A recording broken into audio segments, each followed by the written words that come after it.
Desididong mopasaka og kaso ang pamilya sa 7 anyos nga bata kinsa gibunal-bunalan pag-ayo sa iyang kaugalingong uyuan sulod mismo sa ilang panimalay sa Barangay Labangon sa Dakbayan sa Sugbo. Nakuha sa CCTV camera ang video ni adtong Domingo, Mayo 19 kung asa makita ang pagdagmal sa 27 anyos nga uyuan gamit ang usa ka lipak sa kawayan. Tungod niini nakaangkon og mga labhag sa lawas ug ingon man samad sa buko-buko ang bata.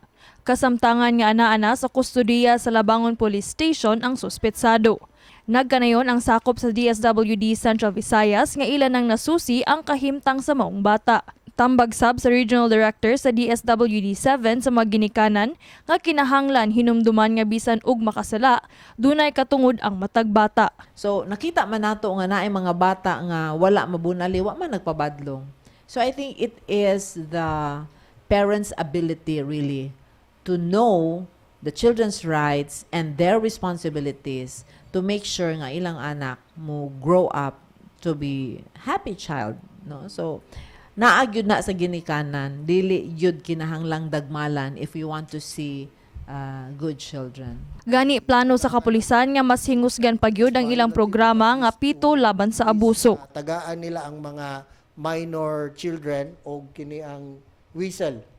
Dayon kung they feel that they are being harassed or abused, no, in their houses or in other places, ila alang tong isilbato lang nila just to let everybody knows nga they are being abused. Sa laing bahin, gianunsyo sa Police Regional Office 7 nga mas gidugangan pa karon ang presensya sa kapulisan sa lungsod sa Liloan ug mga kasikbit nga lugar niini. Kini aron dili na mausab ang nahitabong shooting incident nga naglambigit og mga menor de edad nga sakop sa mga grupo sa gang hinungdan sa pagkakala sa kinabuhi sa usa ka 17 anyos nga babae. I would like to assure the public, especially the people of Liloan, that your PNP has made the necessary adjustment para di na tumausab.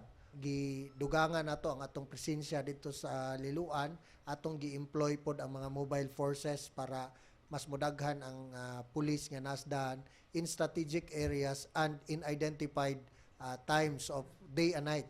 Base sa datos sa kapulisan, misaka ang criminal cases nga naglambigit og mga menor de edad gikan sa 308 kaniadtong 2022 anaa na sa 400 cases sa 2023.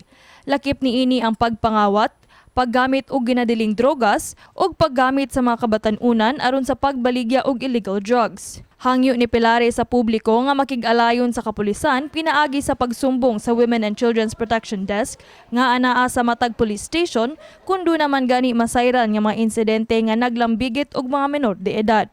Kini si Queenie Holigon alang sa MyTV Cebu.